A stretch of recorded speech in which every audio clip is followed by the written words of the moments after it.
is one of the spinner baits that we're using here to catch springtime bass. Springtime bass in the Delaware, Maryland, New Jersey, Virginia ponds, lakes, and rivers.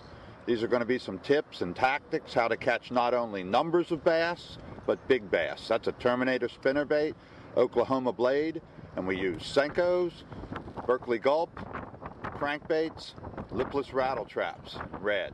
Those are your big main baits that we're going to catch the bass on. Alrighty, here we go. Steve's got another nice bass there on the spinnerbait. Lip beam. There you go. Tell them a little bit about these springtime tactics, how we're doing it. Getting in that shallow water where there's emerging vegetation. In this case, it's lily pads at this particular lake. And you're working there with rattle traps and spinnerbaits multiple times. This is our third pass back through, casting to the exact same areas, and out of nowhere that bass hit. What we're doing is paralleling the shore, so we're keeping our bait in the strike zone as opposed to casting in and then it's only in there for a second.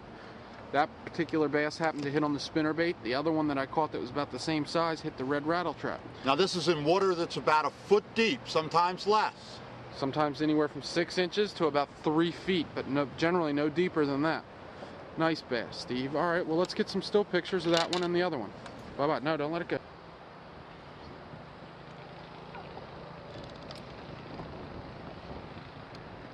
We've been catching some really nice bass in the last few days.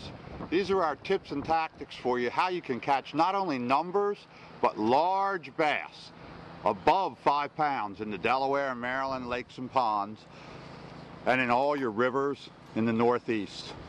First off, right off the bat, one of the very first things that you're going to want to do that can increase an angler's success without even really getting into the lure selection or presentation. One is don't let the weather affect whether you go or not. Today we have a 30-mile-an-hour wind. Last night it went down to 36 degrees. Major cold front came through, dropped our water temperature from 60 down to 56, but the fish still hit. You've seen what we caught. We got 2 nice bass. We've only been here 20 minutes today. So that right off the bat. 2, you got to go early. Most people would say, okay, even if I'm going to go today with that cold weather, let's wait until 9, 10 o'clock, maybe noon before we go. No, we're here at sun up, and within 20 minutes the fish are hitting. So right off the bat, that can increase your success. You'll notice there's no one on the lake, and there normally never is anyone on the lake. Then, what you're going to want to do, even though that water's cold, you're going to want to select baits that catch aggressive fish, because those fish really start to get aggressive when it's a warming trend and that water hits 49, 50 degrees. We've got some guys here doing some work on one of the houses. Terminator spinnerbait, Oklahoma blade. You want to choose that Oklahoma over the willow early in the year. It gives off a little more thump, a little more vibration. The reason you want to go with the Oklahoma over the willow leaf this early in the year, it gives off a lot more vibration, thump. A lot of times you're dealing with muddy water, and when it's cold, the fish don't want to chase a bait that's moving real fast. You can slow roll this bait. It's got a lot of vibration, plus it does give off some flash, and the fish will hit it. Another bait you want to choose is this rattle trap. We prefer the red color because the crayfish are really active. They've been really hitting this bait hard. See that grass on there? That's because you want to reel this bait right over the vegetation. When you feel it hit it, give it a jerk, jerk it free. A lot of times that's when the fish hit. And finally, as far as aggressive, fast-moving baits that catch aggressive fish, this is a crankbait. This one happens to be a Rebel WeAre, but there's many different baits that will work.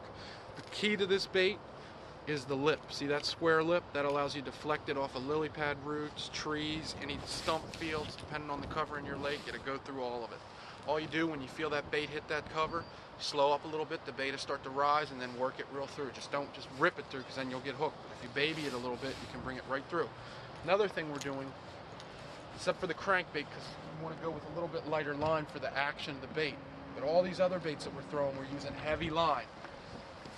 P-line, any line, any of the major companies will do. We prefer P-line, but Strand, Berkeley, all work. But you want to make sure when these baits, because they're not going to see the line. It's a fast-moving bait, so fish seeing the line isn't something you have to worry about. So we go with no less than 17, and I prefer 20. So are they both on the same side? Yeah.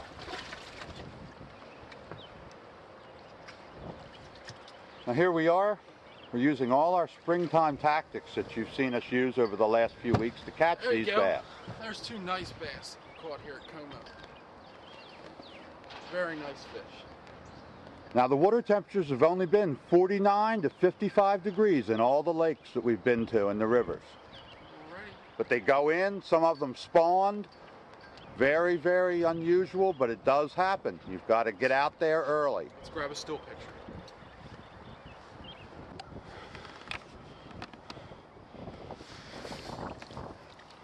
Now again, don't be afraid to get in shallow water early in the year. These big bass, see those eggs on those bellies?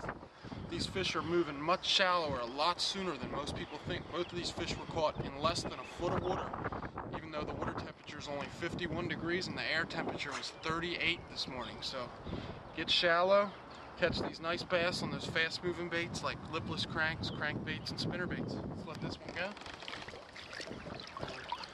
Nice bass. Go in there to respawn. Here's a bigger one right here. Look at those big bellies. Let her out here, let that boat dock. Go catch another. Can we put him back in the water? Now, let's see. Tell them what we're doing here real quick. We went up to the upper end where there's emerging covers off. Don't have any covers. Still here in Smyrna, Delaware. We moved up to the upper end where it's a little shallower and there's quite a bit of vegetation at that end of the lake as well. And this time I switched over to a rattle trap, burning it across these shallow flats. And right as Steve was answering a phone call, this bass hit. I need some pliers to get that bad boy out. Red rattle trap. Nice long fish. That fish isn't anywhere near ready to spawn, so that's one of those late fish that's still heavy pre-spawn. This one doesn't have the eggs like the other two you saw. We were trying to do some audio tips, getting in and out of the wind so we could talk a little bit about how to catch them, because the wind's blowing too hard out here. Those beautiful black spots on these fins on the side of its head. It's flat. Boy, that wind's really going. Oh boy, 35, 40 miles an hour.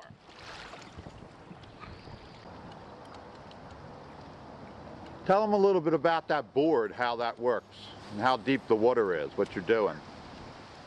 Basically what this is, you're in the corner here of a little pocket.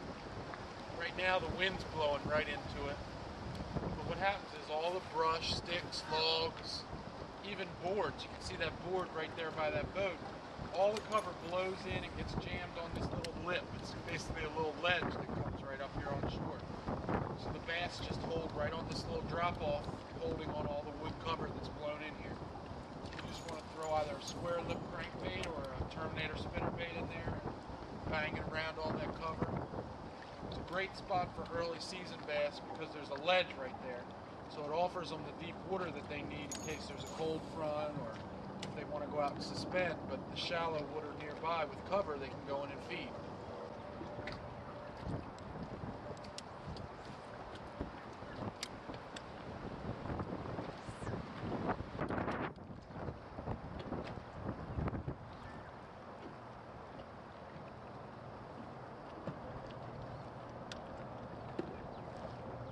You always want to work the north shore when it's early spring.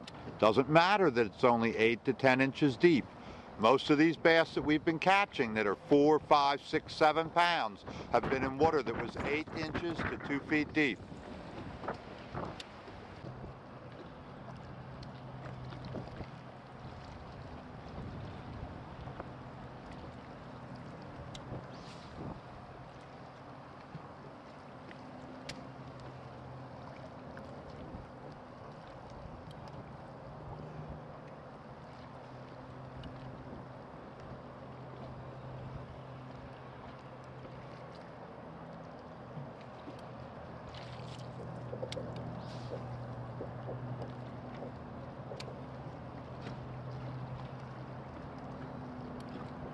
Wind like this, you almost need a heavier jig.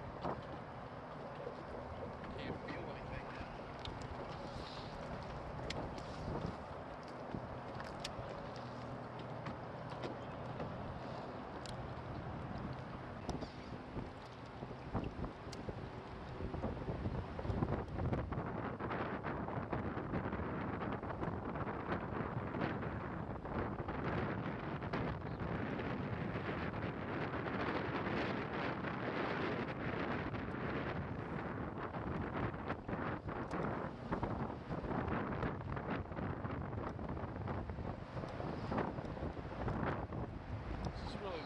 So one